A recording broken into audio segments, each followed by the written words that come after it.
Kodiaran-tsarety ny fiainana. Fahendrena malagasy mahafinaritra. Kodiaran-tsarety ny fiainana. Ny ambany mety ao ambony ary ny ambony mbola ao ambany. Fa indrindra ny ambany aloha zay ny tena marina.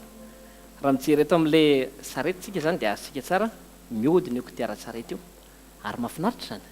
Manana tombotsoany tsara satria nahoana ireo ray aman-dreny zao raha raisika zany ty tana ambany ty dia ireo ray aman-dreny miloloha ny zanaka, mikarakara ny zanaka izy.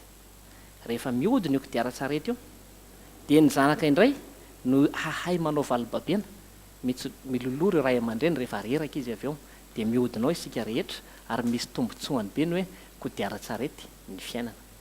Fa tsy azo lavina ihany koa fa misy lafiratsiny io. Ohatra misy olona mifankatia dia manontany namany hoe rovina kiny raharaha, efa fantany tsara fa mafy be le manao raharaha, efa avonanao izy teo. Rehefa vita le raharaha dia tena izy hoe rovina tonga ny zazakely, nefa fantany tsara fa mafy be le miteraka sy le mitaizana io zaza io. Rehefa tonga ny zazakely dia ataony indray hoe asio zandriny, tsy andriny zany mahatonga le olona heverinao ambony hilatsaka midiny atao ambany. Misy lafiratsiny sy lafitsarany ny hoe kodiaran-tsarety ny fiainana. Toe-tsaina manjaka amin'ny firenena toy ny Madagasikara amintsika vahoaka malagasy izay fisainana ataoko amin'ity fanazavana ity hoe fisainana toy ny kodiarana. Misy lafiratsiny, lafitsarany.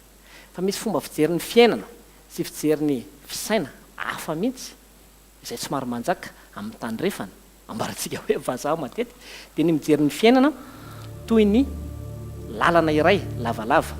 Nataoko sary eto raha olombelona. Amin'ny zareo ny fiainana dia lalana iray ka iny raha olombelona mandeha amin'io lalam-piainana io. Misy ny lasa izay tsy hiverina intsony ary misy ny hoavy izay ejahany hotratrariny.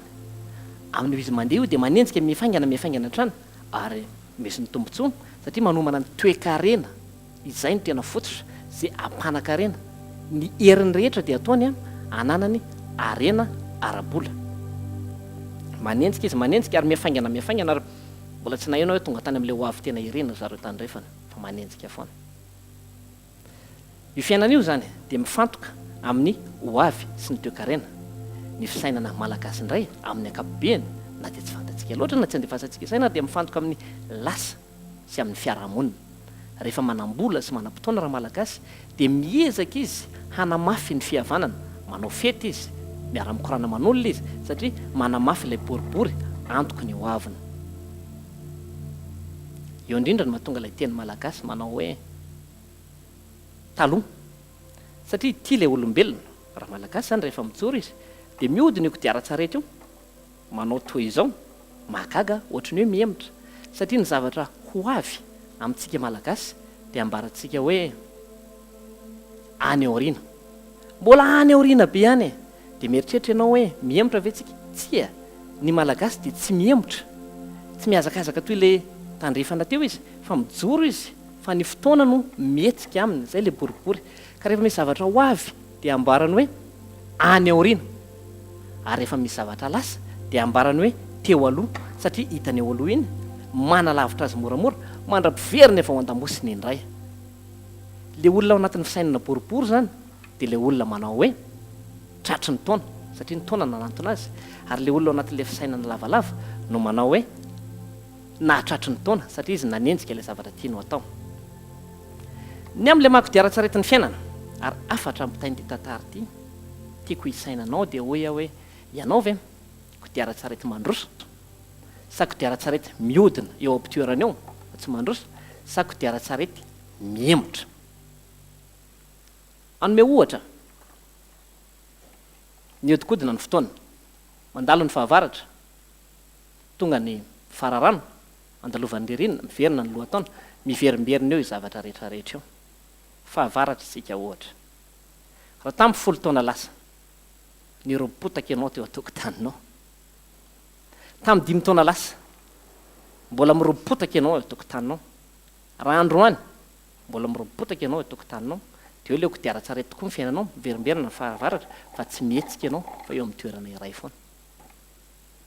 Kodiaran-tsarety miemotra ianao rehefa vita indray-pandeha ny trano dia tsy asianao fanavoazana na fanatsarana intsony fa eo foana ary eo io dia mipetraka moramora eo. Taddio fa ity fotoana ity mandeha foana na tiana na tsy tiana mandeha foana io fotoana io fa miaratsy le toerana honenanao miamaloto ny toetsainao sy ny tokotany iainanao dia iny ianao ilay kodiaran-tsarety miemitra eo ary ny mpandeha ilay sarety ny olona mipetraka ao anatin'ilay trano dia tombony isany ka raha ny trano nonenana tamin'ny 7-8 taona lasa mbola tsy niova tamin'iny fa ny ratsy ary dia eo ianao ilay malagasy hoe kodiaran-tsarety miemitra